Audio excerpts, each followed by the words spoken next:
A nivel de calidad, si uno está en una línea de máquinas inyectoras de procesamiento de plásticos, una línea de inyección de plástico como la que se ve en la foto, ustedes se pueden acercar a un operador y le preguntan a ese operador que está trabajando en la máquina, para usted, ¿qué es la calidad? Obviamente estamos en una industria de inyección de plásticos. Entonces, un poquito para debatir, ¿qué respondería ese operario? El concepto de calidad. Antes, invitarte a que participes, te inscribas a nuestro curso de inyección de plástico, moldeo por inyección, desde cero hasta moldeo científico. Próximo a dictarse será modalidad online. Para conseguir el programa, el costo que es muy accesible o todos los temas de interés respecto al curso, escríbenos a nuestro email elviohugogonzalez@gmail.com, te responderemos a la brevedad. Es un curso para no perdérselo, no requiere conocimientos previos, nosotros hacemos una integración total desde los participantes que no tienen conocimiento en inyección de plástico hasta los colegas que ya están trabajando en la inyección de plásticos. Un curso de muy buen contenido, el mejor curso de Latinoamérica a mi modo de ver en cuanto a su contenido y forma de dictado, con mucho material para que te sirva para toda la vida y puedas trabajar a fondo en este rubro de inyección de plásticos. Fíjense, yo hice un relevamiento a través de los años de trabajo y miren la respuesta que un operador de inyección de plástico me da. Por ejemplo, el operador número 1 me dice, calidad es que todo nos salga bien.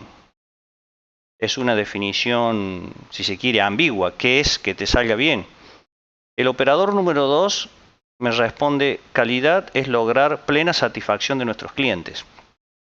Esto ya es una definición tipo como para una auditoría. Acá parece que la persona fue capacitada muy bien, digamos, para responder ante una auditoría, por ejemplo.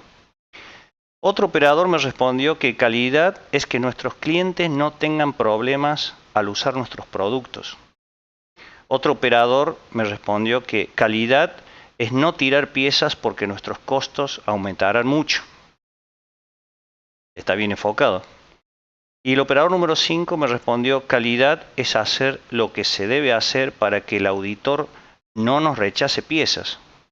Es como que este operador número 5 estaba muy temeroso de lo que estaba pasando en su empresa. Parece que el auditor es de rechazar piezas.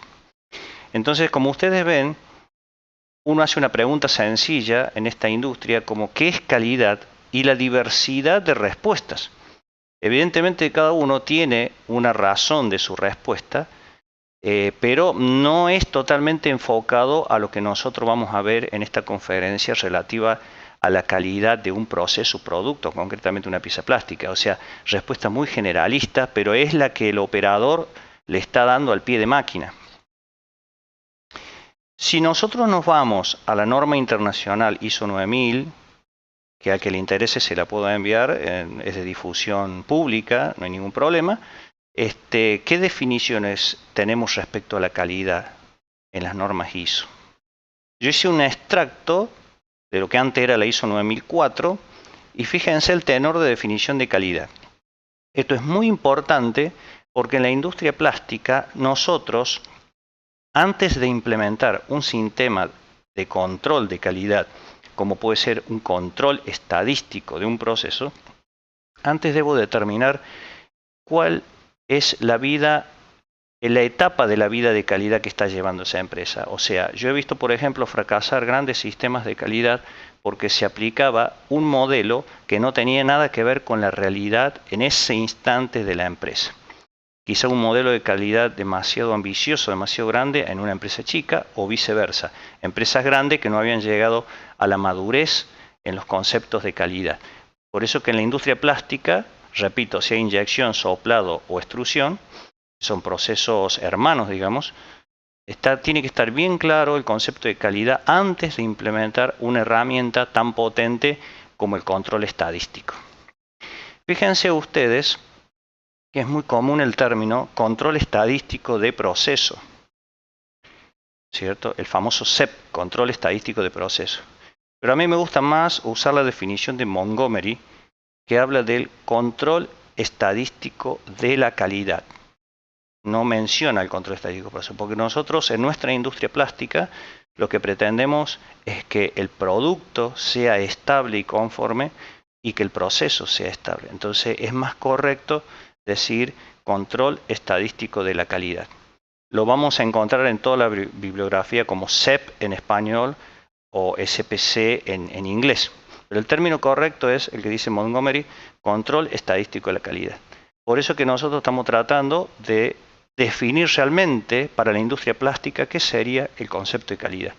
Si nos vamos a la norma ISO 9000, lo que antes definía la 9004, digamos muy bien, y ahora el grupo, la 9000, 2015 lo define concretamente, habla, yo hice un extracto en el capítulo 3 de términos y definiciones, dice producto, se define como el resultado de un proceso. Hasta ahí estamos de acuerdo. Y proceso se define como el conjunto de actividades mutuamente relacionados o interactúan, las cuales transforman elementos de entrada en resultados. Un poquito enredada la definición, pero tiene razón. Todo proceso tiene componentes de entrada y componentes de salida. Ahora bien, un proceso que tiene datos o información de entrada y tiene resultado de salida, se dice que es un sistema abierto. Si la salida está relacionada a la entrada, ahí tenemos un lazo de control de realimentación, que no todos los procesos lo tienen. Y ahí es donde entra el control de calidad. Fíjense cómo define calidad la norma ISO 9000. Dice calidad, grado en el que un conjunto de características inherentes cumplen con los requisitos. Es una definición también un poquito enredada, como decimos nosotros. Es una definición generalista. Y después la norma tiene que ampliar y habla de qué es un requisito y qué es una característica. Así que todavía a este nivel no nos queda muy claro en la industria plástica especialmente ¿a qué llamamos calidad? Recuerden ustedes que la industria de inyección de plásticos, nosotros les decimos que es una industria de alta cadencia. ¿Qué quiere decir eso? Que los ciclos de producción son cortos, o sea que duran pocos segundos, muchas piezas por hora. Entonces cualquier desvío en la calidad implica muchísimas piezas involucradas. Entonces el concepto de calidad tiene que quedar muy claro, y es a donde le apuntamos, antes de aplicar la herramienta. Entonces, para nosotros que estamos en esta industria trabajando al pie de la máquina, al lado del operador, en el día a día, como decimos, la correcta definición de calidad que sirve para cualquier proceso, para cualquier industria, pero muy específicamente para la industria plástica, calidad es cumplir con las especificaciones de producto y proceso. O sea, para nosotros calidad es cumplir especificaciones, producto y proceso. Y me detengo acá en especificaciones. Todo proceso debe tener sus especificaciones. No hay un proceso en el mundo que vaya a funcionar bien a nivel de la calidad requerida si no está antes especificado. Entonces acá vuelvo al concepto que he visto fracasar muchos sistemas de gestión de la calidad porque estaban mal especificados los productos y los procesos. Ustedes antes de diseñar un sistema de control, como puede ser un control estadístico, o diseñar un sistema de gestión de la calidad, antes deben tener todos sus productos y procesos especificados. Si no se cumple esta etapa, el sistema de control de calidad va al fracaso neto, por lo que yo le voy a mostrar más adelante. Tenemos que tener especificaciones. Ahora, ¿qué implica en la industria de la inyección de plástico tener especificaciones? Mínimamente el plano de una pieza. Segundo, tener hojas de operaciones, hojas de proceso. Tener un metodista o un ingeniero o un técnico que cumple el rol a los efectos de que genere esa documentación. Especificar el producto y el proceso. ¿Qué es especificar el producto en la industria plástica? Definir el producto. En el caso nuestro, típico de la industria de inyección, se define el producto por su forma, es decir, su geometría, sus dimensiones, si tiene orificios o agujeros, la distancia entre centros, los diámetros, el tipo de materia prima, los ensayos de laboratorio, todo eso son especificaciones del producto. ¿Y qué es definir el proceso? En la industria plástica es muy amplio especificar un proceso. Yo puedo especificar un proceso por sus variables operativas o por las calidades que arroja el producto. Entonces, ahora lo vamos a pasar a desglosar. Pero conceptualmente, calidad es cumplir. Calidad es cumplir. ¿Cumplir qué? Especificaciones. Si el producto y el proceso no está especificado, yo no puedo implantar ningún sistema de control de calidad, como por ejemplo el control estadístico, que es el tema a desarrollar en esta conferencia. La introducción sirve porque, digamos, da pena ver fracasar sistemas mal implementados por falta de especificaciones. Digamos, si ustedes hablan con un ingeniero de calidad y, digamos, por su forma, digamos, de trabajo, por sus preferencias, usted le pregunta, bueno, ingeniero de calidad, ¿qué me recomendaría para la industria plástica? ¿Qué tipo de herramienta de control estadístico podría aplicar para que mi proceso de inyección funcione correctamente? Bueno, muy fácil, te dice, vamos a implementar cartas de control. Es lo típico en la industria plástica. Los ingenieros de calidad nos hablan de las cartas de control, nos hablan de los histogramas, nos hablan de herramientas de mejora continua como Ishikawa, análisis de causa-efecto, nos hablan de reuniones de trabajo.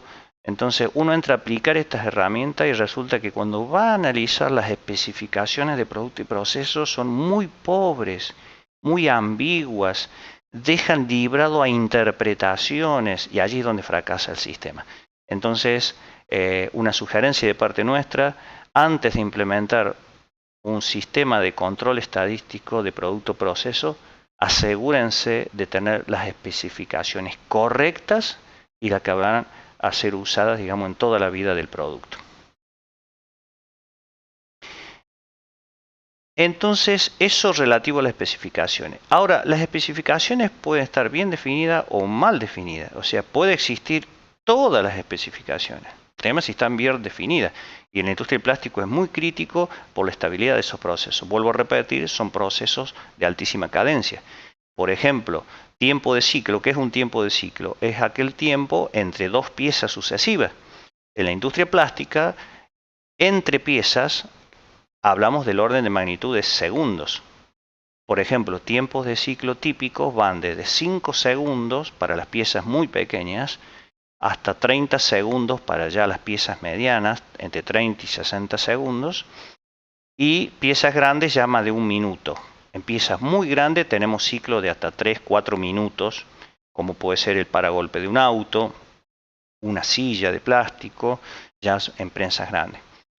Nosotros, toda esta temática la desarrollamos muy a fondo en el curso de inyección de plástico, que los invito a recabar información. Le vamos a enviar a aquellos que les interese por mail la información. Todo esto lo hablamos en el curso. Nuestros alumnos realmente tienen una buena base para trabajar en esta industria. Entonces, en industria de alta cadencia, cualquier desvío de calidad ocasiona muchísimas piezas para retrabajo o scrap, que se llama. Entonces, una vez que yo tengo todas las especificaciones correctas del producto y de proceso, antes de implementar la herramienta, me fijo en la empresa donde estoy trabajando, asesorando, como consultor o particular o empleado, me fijo en qué etapa de la vida de calidad se encuentra la empresa. Entonces, este gráfico que he puesto acá en pantalla es lo siguiente. La calidad en una empresa, una de las formas de medir el nivel de calidad es por los costos de la calidad, que se llama, o también se le llama los costos de la no calidad. Podemos medir los costos de la calidad o de la no calidad.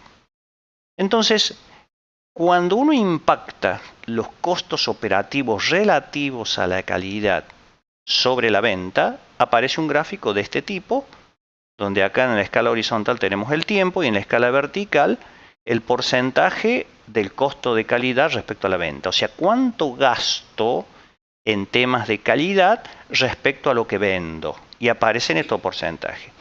¿Qué sería un costo de calidad?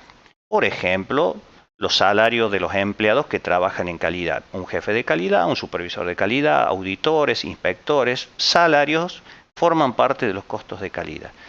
Pero también forman parte, en el caso de la industria plástica, el costo de poner calibres de montabilidad para medir la cuestión dimensional. Quizá los costos de ensayos de laboratorio forman parte de los costos de la calidad. También forman parte de los costos de la calidad o de la no calidad los retrabajos. Si usted pone un operador a retrabajar una pieza inyectada que salió mal, bueno, ese costo forma parte del costo de la calidad o de no calidad. También las piezas rechazadas de que no pueden ser retrabajadas, llamadas scrap, por más que vayan a un molino y las use después como reciclado, también tienen que ser considerando costo de calidad. Capacitación, capacitación externa, capacitación interna, todo eso forma parte de la calidad. Entonces, las personas que trabajan en calidad y todos los autores de la bibliografía que podemos consultar, dividen en algunas etapas los costos de calidad o en partes. Por ejemplo, ellos desglosan al costo de la calidad o de la no calidad en costos de detección, de prevención y de fallo. Entonces, si mi empresa está en una etapa joven respecto a la calidad, entonces hay poco sistema de calidad implementado, pocos registros, especificaciones malas, entonces es esperable ¿qué cosa? Que haya muchas piezas rechazadas. Es normal en una empresa que recién comienza o donde su vida, digamos, ha tenido un concepto de calidad distinto a lo de la generalidad. Entonces los costos de calidad son altos. ¿En qué concepto? ¿En detección, en prevención o en fallo? Una empresa muy pobre a nivel de calidad tiene el tercer ítem como prioritario, es decir, tiene mucho costo de calidad por fallos, sean fallos internos o fallos en los clientes, falla el producto. Detección, no hace detección, y prevención menos. Entonces, una empresa que va a incursionar en el control de calidad básico, que sería inspección, lo que nosotros llamamos inspección de piezas, está en esta zona del diagrama donde los costos operativos respecto a la venta son altos. Hablar de aquellos costos de calidad o no calidad que están entre un 20 y un 30% de la venta es muy alto y esa empresa necesita rápidamente tomar cartas en el asunto a nivel de calidad. ¿Por qué estos costos de calidad son altos? Porque seguramente las piezas falladas, sean de detección interna o piezas que fallan en nuestro cliente, ocasionan un rechazo de piezas que elevan los costos. Entonces, cuando uno va a implementar un sistema de control de calidad, por ejemplo, control estadístico, tiene que fijarse en qué etapa de la vida de calidad está la empresa, justamente para que nuestra implantación a nivel de calidad no fracase. Entonces, si mi empresa está acá, en esta etapa de control de calidad, donde realmente se hace poco control y los costos son elevados, ¿qué herramienta del control estadístico yo puedo aplicar en esta vida pobre a nivel de calidad de la empresa? Bueno, aplico lo básico. Por ejemplo, que se registre todo en planillas, retrabajos, piezas scrap, piezas rechazadas, piezas de vuelta, etcétera. Muchos registros y pocos gráficos. Bastaría con un histograma para ver tendencias solamente, ya vamos a ver esta parte, y bastaría con algún relevamiento de problemas para crear un grupo de trabajo. Y ahí terminaría todo. O sea, en este tipo de empresa, donde el concepto de calidad es muy básico todavía, yo no puedo entrar con las herramientas avanzadas de calidad, ni hablar de una carta de control, ni cálculos de capacidad, nada. Nada porque todavía necesita la empresa evolucionar. Entonces, este tipo de empresa nosotros decimos que recién se inicia en el control de calidad, donde la etapa de calidad está reflejada en un auditor o inspector que puede hacer inspección por muestreo o hasta el 100% de las piezas que me ha tocado ver.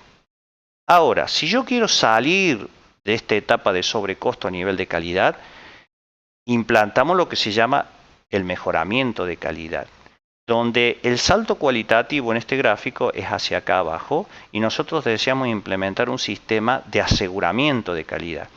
Un sistema de aseguramiento de calidad se diseña de tal manera que lo primero a lo que apunta es a reducir los costos operativos, los costos de la no calidad. Entonces, esos costos de no calidad que antes estaban entre 20 y 30% de la cifra de ventas, cuando están abajo del 10% ya son dominables y ya hemos entrado en la etapa de aseguramiento de calidad. Evidentemente, la etapa de mejora de control de calidad a aseguramiento de calidad, hay que hacer inversión, gasto, formación, quizás contratación externa de asesores, me tienen que diseñar un sistema y la empresa tiene que entrar en la vida de la calidad. Entonces, a no confundir el término etapa de control de calidad con aseguramiento de calidad. Yo puedo aplicar control estadístico en estas dos partes de la vida de la empresa, sí, lo que pasa que el control estadístico, producto-proceso, tiene muchísimas herramientas de gestión. Si no, le preguntemos a aquellos que son Black Belt o Green Belt, los profesionales formados en Six Sigma, ellos tienen la capacidad, tenemos, digamos, la capacidad para determinar qué herramienta de control estadístico vamos a implementar. En esta parte ya dijimos las herramientas básicas. Creamos un plan de acción para mudar la calidad de la empresa del control de calidad al aseguramiento de calidad. Y acá, cuando lleguemos ya a esta etapa de aseguramiento de calidad, nosotros vamos a poder implementar las herramientas más potentes, como cartas de control, que vamos a ver, histogramas, estudios de capacidad, CP, CPK, que vamos a hablar un poquito acá. La gente que está en calidad lo puede estar usando en estos momentos. Y a medida que pase el tiempo y llega un periodo próspero de aseguramiento de calidad, acá, en este momento, yo puedo recién aspirar a algún sistema de certificación como la ISO 9001. Bien. Muy bien. Antes de entrar a la herramienta específica de control estadístico en la inyección de piezas plásticas, voy a hacer un pequeño repaso de cuál es el ciclo de inyección, porque vamos a nivelar en un minuto nada más a todos los participantes. Así que vamos ahora.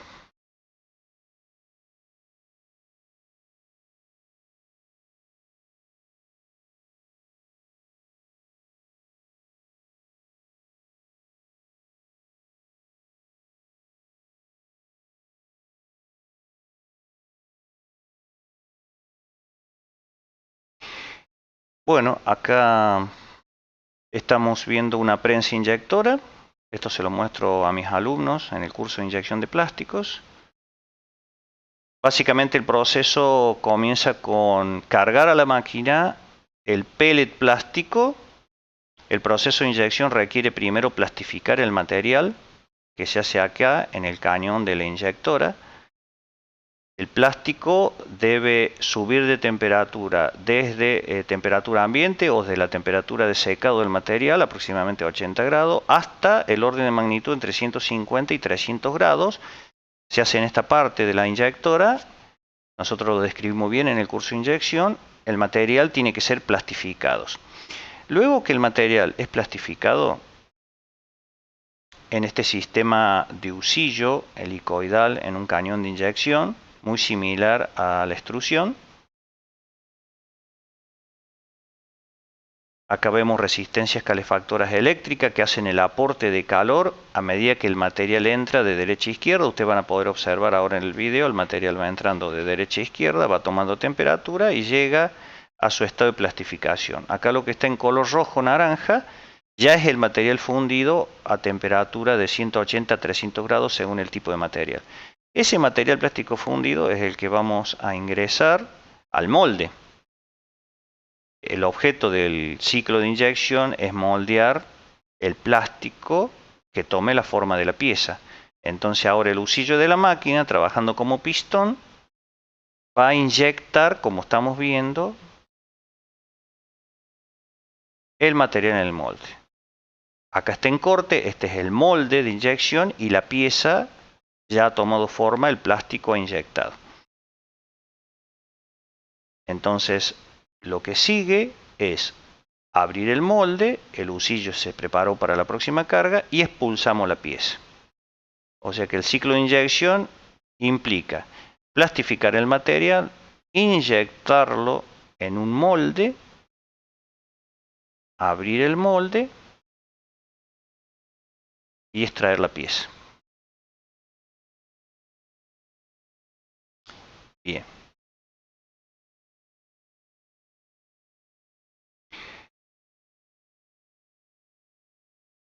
Entonces, nosotros queremos ahora implementar un sistema de control estadístico de proceso.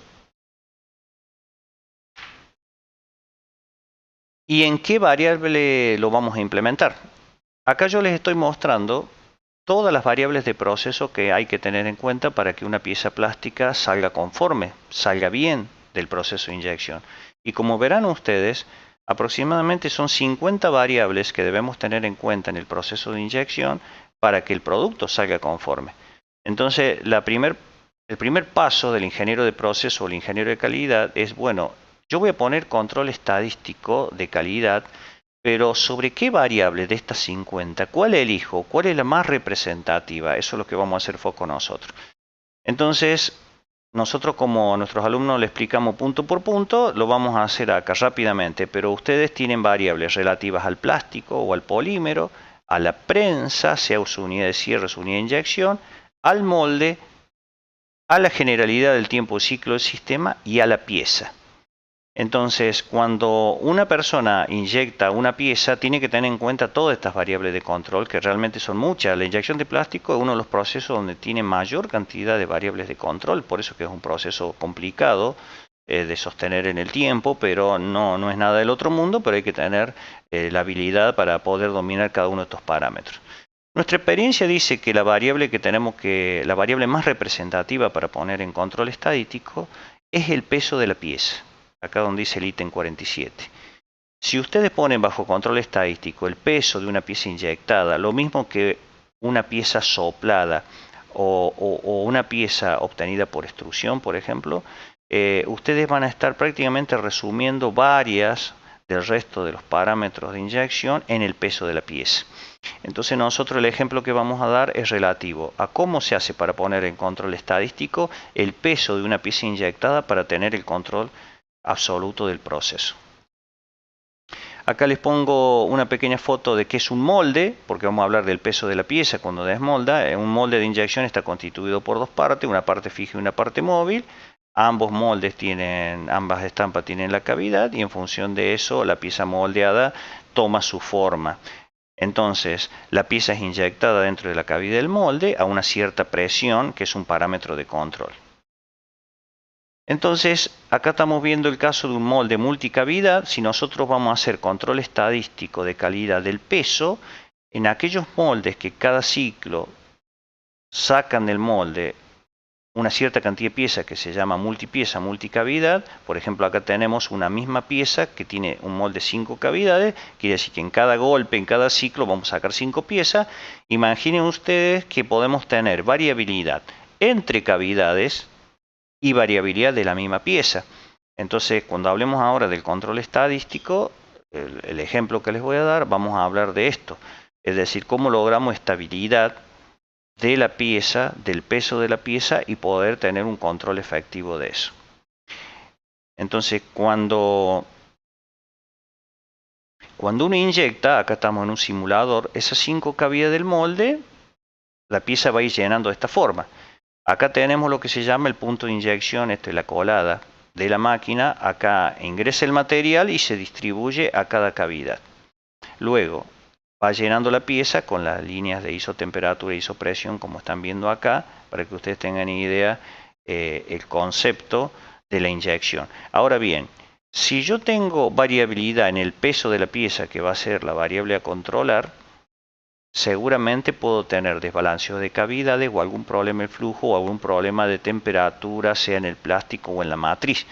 Pero antes de discernir sobre la problemática, nosotros tenemos que hacer mediciones. En el ejemplo lo vamos a ver. Eso rápidamente. Entonces nuestro ejemplo, para ya entrar en tema firme de control estadístico, yo voy a presentar el caso de un molde que me fabrica, elegí una pieza sencilla, Esto nosotros lo llamamos acá en Argentina tupper, es un contenedor de alimentos. El contenedor propiamente dicho, lo que está en blanco acá están las 6 cavidades, o sea, mi matriz me va a dar en un solo ciclo 6 piezas de una sola vez. Entonces vamos a analizar cómo es la variabilidad y cómo tenemos que hacer el control estadístico de esta pieza llamada el cuerpo de la tupper, o sea, este contenedor plástico. Bien, este contenedor plástico, no la tapa por supuesto, sino el cuerpo, tiene un peso especificado de 220 gramos. Entonces, 220 gramos es el peso que me dio el proyectista. O sea, esta pieza debe pesar 220 gramos. El diseñador lo estableció así. Entró al sistema CAD, supongamos lo dibujó con AutoCAD, con CATIA, con ProEngineer, y determinó que el peso de la pieza, usando la densidad del plástico, es 220 gramos.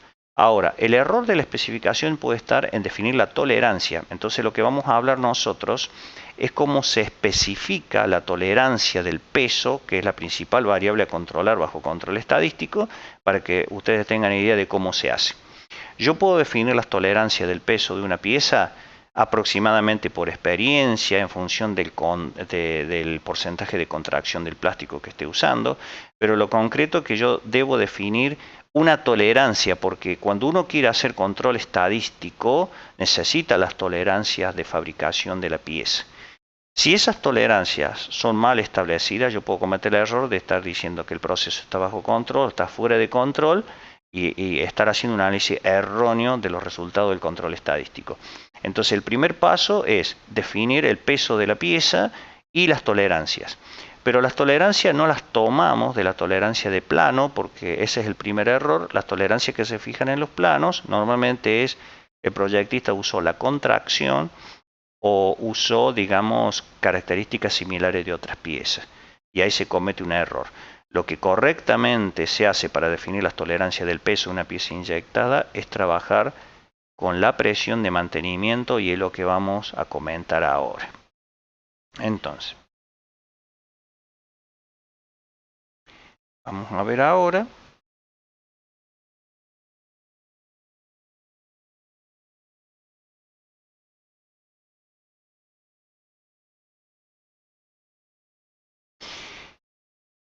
Bien, agarramos un poquito la pizarra. Ustedes cuando tienen un ciclo de inyección, como mostramos en los cursos, si este es el tiempo de inyección, nosotros cuando inyectamos una pieza en el molde lo hacemos con un perfil de presión. Acá ponemos presión de inyección. Muy bien. Entonces nosotros inyectamos la pieza, llenamos el molde, lo que se llama fase dinámica, y una vez que llenó el molde, si nosotros retiráramos la presión, el plástico trabaja y por contracción y por su propiedad de viscoelástica, el plástico se deformaría porque tiene memoria. Entonces una vez que se llena el molde, yo tengo que pasar lo que se llama una segunda presión. Entonces, una vez que se llenó el molde, durante un cierto tiempo tiene que estar otra presión trabajando para que la pieza termine de enfriar y de conformar en el molde. A la primera presión, esta se la llama presión de inyección, y a esta se la llama presión de mantenimiento. Por ejemplo, si esta presión de inyección es de 500 bar en un material tipo semicristalino, la presión de mantenimiento es la mitad de 500, 250 bar. Entonces usted mantiene un cierto tiempo esa segunda presión de mantenimiento y después la pieza ya solidificó y usted abre el molde y acá se abrió el molde y sale la pieza. Entonces, como el tiempo de ciclo de inyección es dinero, esta medida de tiempo tiene que ser lo más corta posible. Entonces usted elige una presión de mantenimiento lo más chica posible en cuanto al tiempo. Ahora, usted tiene la forma de trabajar con esta presión durante este tiempo o con esta presión durante un tiempo más largo o un tiempo más corto. Pero ¿cuál elijo? ¿Cuál elijo? Esta presión de menos tiempo, esta que tiene un más tiempo, esta otra. Entonces esto se complementa con lo siguiente. Cuando se hace la inyección, usted retira la pieza y va al laboratorio a una balanza y la pesa. Entonces, si acá graficamos el peso de la pieza en función de la presión de mantenimiento,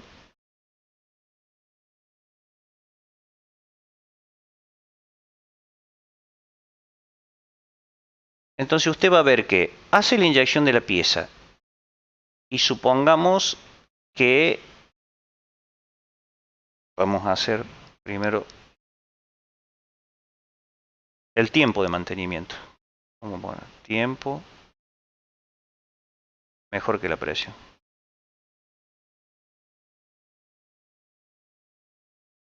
Usted hace la inyección, pasa a la segunda presión de mantenimiento.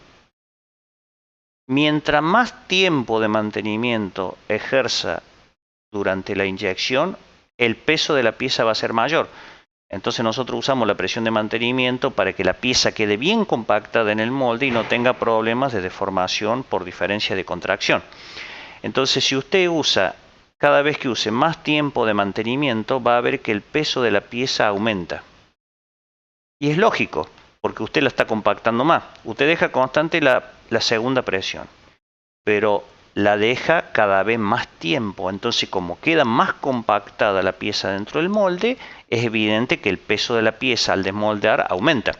Entonces, usted le da más tiempo de mantenimiento, más tiempo, el peso de la pieza sube cada vez más. Y si sigue dando más tiempo de mantenimiento, como ese, llega un momento que el peso de la pieza no sube más, se mantiene casi constante. Entonces, el punto óptimo de trabajo es este. Así se determina el tiempo de mantenimiento, cruzando el gráfico de prueba experimental de presión y tiempo de mantenimiento con el peso de la pieza. Siempre trabajamos con el peso de la pieza en inyección de plástico. Todos los ingenieros de calidad saben bien que un parámetro a controlar es el peso de la pieza. Si se dispara el peso de la pieza, se dispara nuestra rentabilidad, porque va más plástico en la pieza del necesario. Entonces, para nuestra pieza, el tupper plástico, supongamos que yo voy incrementando el tiempo de la presión de mantenimiento compactando la pieza dentro del molde y llegue a este límite. Bien, supongamos que esto es 240 gramos en este ejemplo. Estos son gramos. Este punto límite 240. Para este tiempo de mantenimiento máximo me da 240 gramos. Entonces empiezo a hacer al revés, empiezo a bajar el tiempo de mantenimiento en cada ciclo, por ejemplo, tiempos de mantenimiento cortitos. Recuerden acá, inyectamos, llena el molde, lo mantenemos durante este tiempo, abrimos y sale la pieza. Entonces resulta que a medida que bajo el tiempo de mantenimiento, ahora el peso de la pieza empieza a bajar. Hasta por ejemplo acá, en este punto, donde la pieza ya empieza a fallar, sale con falta de llenado, porque yo, mientras menos tiempo de mantenimiento de la presión tenga, la pieza sale menos compactada y puede llegar un momento que le falte una parte, a eso se le llama falta de llenado. Y entonces supongamos que acá ya falla la pieza a este tiempo de mantenimiento, y supongamos que acá es 200 gramos. Entonces yo, fíjense, que voy a definir los límites de tolerancia del peso, no del sistema CAD o del plano de la pieza o el que me dio el proyectista. Estoy definiendo los límites especificados de la pieza plástica en forma práctica, que es lo que realmente se hace. Entonces tengo mi límite inferior de peso, que es 200 gramos, y mi límite superior de peso, que es 240 gramos. Entonces yo digo, bueno, me voy a parar en el promedio y voy a tomar 200 gramos. Entonces, cuando yo voy a implementar un sistema de control estadístico en la industria de inyección de plásticos, debo especificar el valor nominal del parámetro que quiero controlar. Nosotros sugerimos el peso como principal variable de control del proceso de inyección. Hay muchos colegas que seleccionan como parámetro de control estadístico el tiempo de ciclo, alguna presión, aspecto, etc. Nosotros recomendamos trabajar siempre con el peso. Y los límites de especificación del peso se definen con el ensayo de segunda presión de mantenimiento y el peso de la pieza, que es el que le estoy dando. Entonces yo tengo un límite inferior del peso, que es cuando la pieza sale con falta de llenado, 200 gramos para esta pieza. Y el límite superior es aquel límite, 240 gramos, donde si yo sigo aumentando el tiempo de mantenimiento, el peso de la pieza entra a ser constante. Entonces mi pieza va a tener ahora en mi peso como parámetro de control un valor medio de 220 gramos, valor medio, un límite inferior de menos 20 gramos, 200, y un límite superior de más 20 gramos. Entonces ahora yo, habiendo especificado correctamente el valor medio y las tolerancias en función del ensayo práctico de determinación del peso óptimo de la pieza, ahora puedo empezar a hablar del control estadístico. Bien. Vamos al ejemplo práctico, que es lo más importante de la charla. Entonces yo acá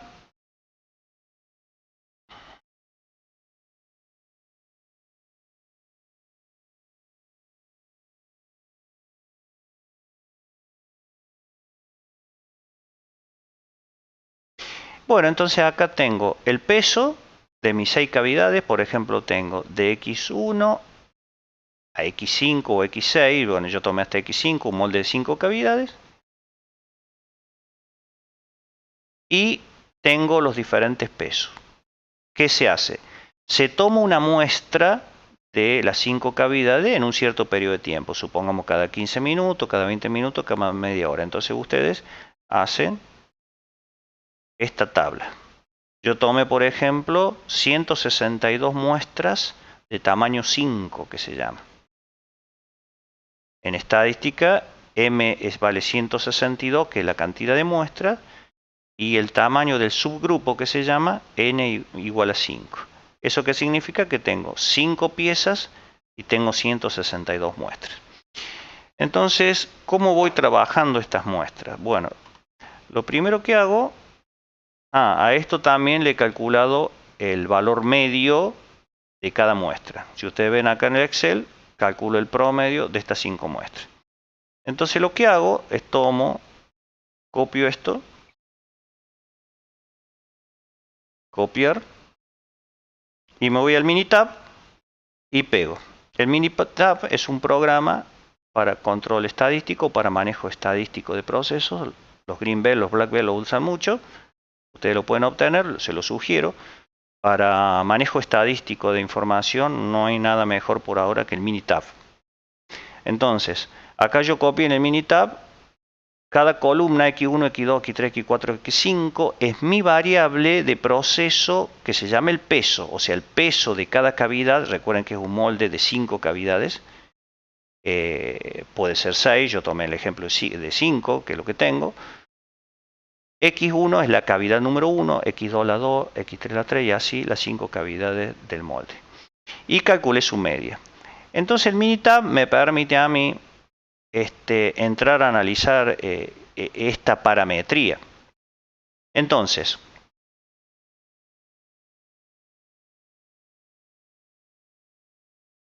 ¿cuál es el concepto? Recuerden ustedes que una cosa es la estadística y otra cosa es la probabilidad. La estadística, para que ustedes lo memoricen de por vida, es todo lo que pasó en la historia del proceso. La estadística me dice la historia del proceso. Estos datos del peso de la pieza es lo que ya pasó, es historia. Si yo quiero proyectar los resultados estadísticos, me manejo con la probabilidad. La probabilidad, ¿qué hace? Toma los datos estadísticos como historia e infiere al futuro lo que va a suceder.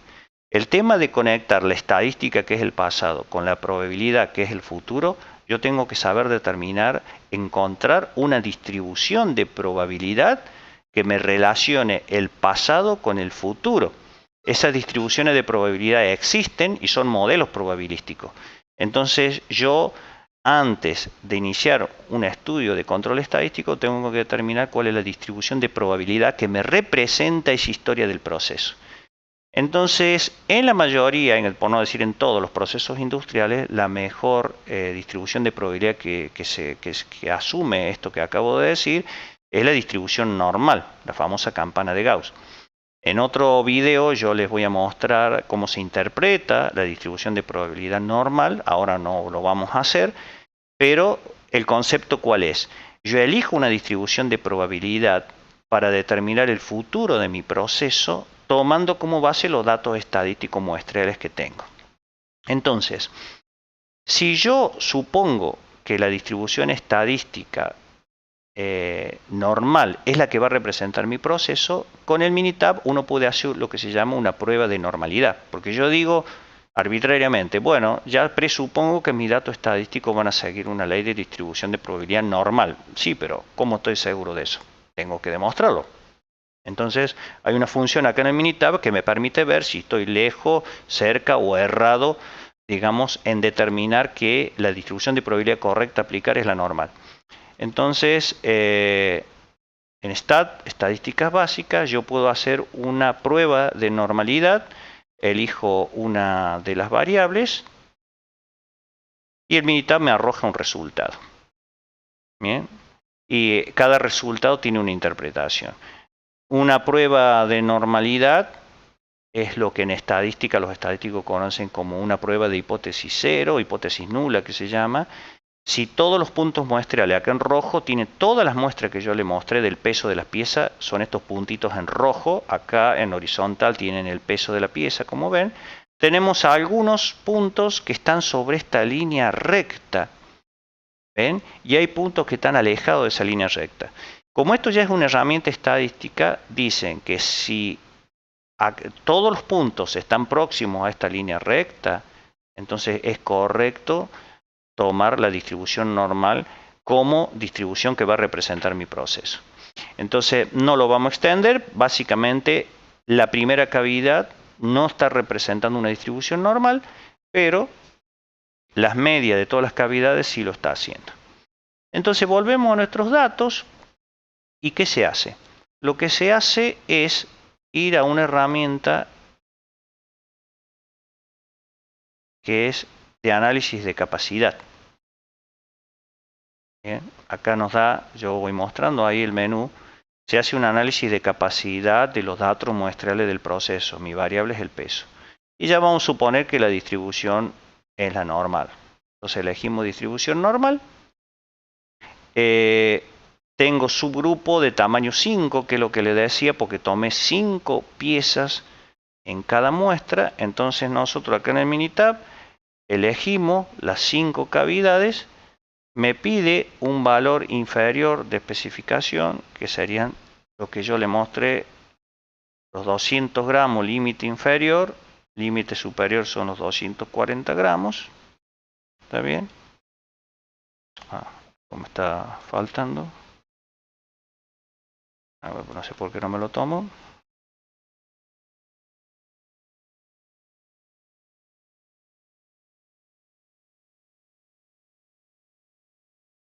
Y acá me hace un diagrama que hay que interpretarlo, pero que está muy bueno el Minitab porque es muy rápido para hacer esto.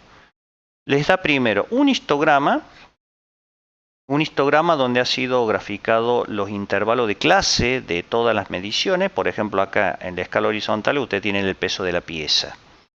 Y tienen, según cada intervalo acumulado, de frecuencia acumulada, les da este histograma. También les dibuja la distribución normal, la campana de Gauss, teórica, y como ustedes verán, este histograma no copia muy bien en esta zona la campana de Gauss, por lo tanto no es una distribución del todo normal, se aproxima pero no es normal, por lo tanto mi proceso, digamos, tiene ese inconveniente. Lo que sí, por ejemplo, me dice que acá hay puntos, hay algunos valores de pieza que se fue fuera de la especificación superior. Acá ustedes tienen el límite inferior especificado 200 gramos y el límite superior 240 gramos. Todas las piezas que estén dentro del límite de control son conformes, aceptadas, pero vemos que hay piezas que han quedado fuera, que se podrán usar o no, pero han quedado fuera de control. Entonces acá a nosotros nos da el programa un valor medio de 223 gramos. Recuerden que el promedio especificado es 220. El promedio de las muestras me da 223, o sea, bastante bien, apenas 3 gramos de diferencia. Quiere decir que el promedio está bastante centrado.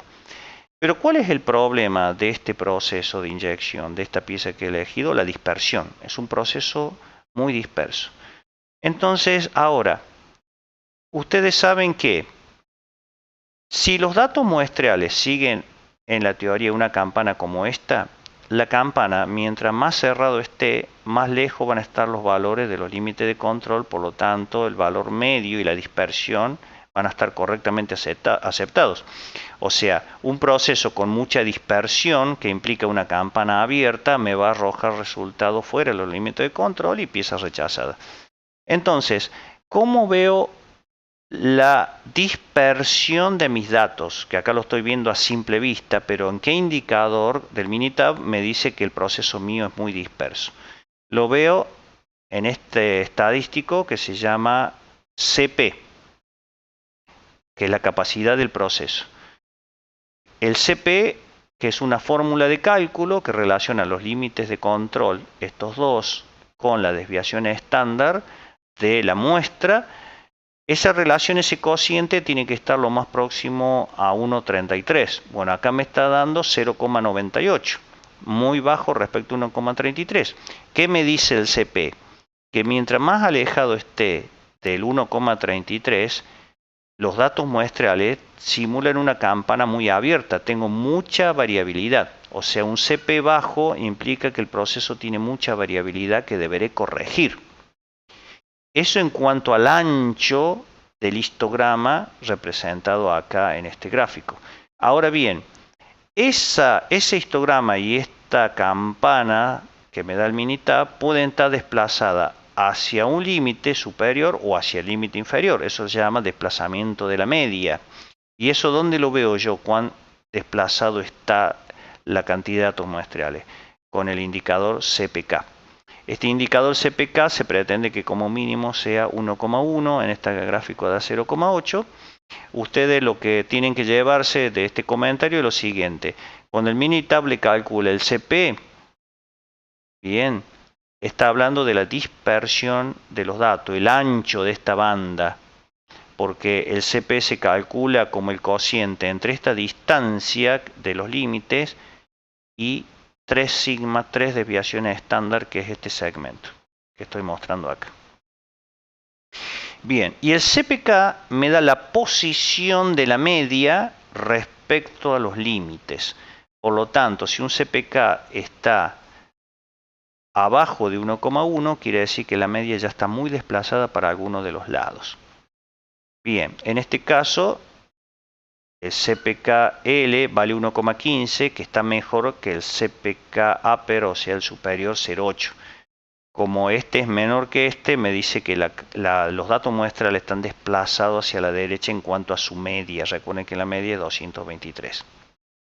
Bien, entonces uno cuando hace un estudio del proceso, releva los datos, lo carga al Minitab y busca hacer este análisis que acabamos de hacer. Obviamente yo, por el corto tiempo que tenemos, les doy un pantallazo a modo de introducción, que ustedes conozcan la herramienta y sepan de qué estamos hablando. Entonces, básicamente calculamos en una cierta cantidad de muestras el CP y el CPK, que son medidas de variabilidad del proceso y posición de la media. Bien. Ahora bien, eso es una fotografía, digamos. Esto es un instante. Yo tomé 162 muestras de tamaño 5 y eso fue una foto del proceso, pero el proceso tiene vida. Entonces yo, ¿cómo puedo ir viendo cómo evoluciona cada tanda de muestras que vaya tomando? Entonces acá, en el Minitab, en Control Charts, vamos a hacer una carta de control y la carta de control que elegimos es la X barra R, que se llama. El X barra en estadística es el promedio, el valor promedio de la variable que estoy analizando, en este caso el peso de la pieza, el valor promedio de los subgrupos y el rango, que se llama. El rango se calcula como la diferencia entre el peso máximo y el peso mínimo. Entonces el Minitab me pregunta si las observaciones vienen en subgrupos. Hago lo mismo, Selecciono las 5 cavidades.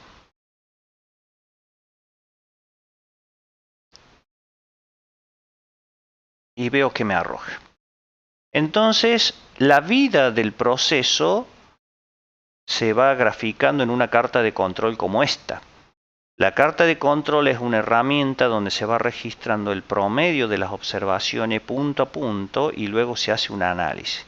Por ejemplo, este gráfico me dice que la media de las observaciones fue 223 gramos promedio real de todas las piezas, cuando yo definí un valor medio de especificación de 220 gramos, o sea, dijimos apenas estamos 3 gramos por arriba. La media está correcto, el promedio está centrado. Ahora, cuando vamos a ver punto a punto los promedios de cada muestra de tamaño 5, fíjense cómo algunas se van muy para arriba, que ya están en rojo, y otras se van muy por abajo. ¿Y está bien o está mal? Bueno, vamos a ver. Sabiendo que el límite inferior era 200 gramos, fíjense que esta pieza dio 211 gramos, está bien. Y sabiendo que el límite superior es 240, fíjense que este punto, por ejemplo, está a 233. Entonces, todas las piezas muestradas respecto a los límites especificados está correcto. Ahora, que los puntos estén dentro de los límites especificados no quiere decir que yo voy a tener 0 scrap, 0 rechazo. Justamente la distribución de probabilidad me permite a mí hacer futurismo y ver si el proceso está fuera de control, que vaya a implicar dar rechazos a futuro. Para eso se usa el control estadístico, para inferir estadísticamente en función de una función de distribución preestablecida, en el caso nuestro de distribución normal, si voy a tener piezas rechazadas o no. Para eso es el control estadístico, para predecir el futuro del proceso en función de los datos estadísticos que es el pasado. Entonces el Minitab, lo mismo se hace, existen las fórmulas estadísticas que yo después voy a hacer otro video explicando esto, me define los límites de control, que son estos, 232 superior y 214. ¿Cuál es la diferencia entre los límites de control del proceso, los límites de control y los límites especificados? Los límites especificados es lo más fácil de entender. Es la tolerancia del peso definido por las curvas de presión que yo les mostré antes. Yo definí los valores especificados, mínimo 200 y máximo 240. Ahora bien, ¿qué son los límites de control? Son los límites que el programa me calcula y me dice que todas las piezas deben estar dentro de esos límites de control para no tener rechazo excesivo de mi proceso.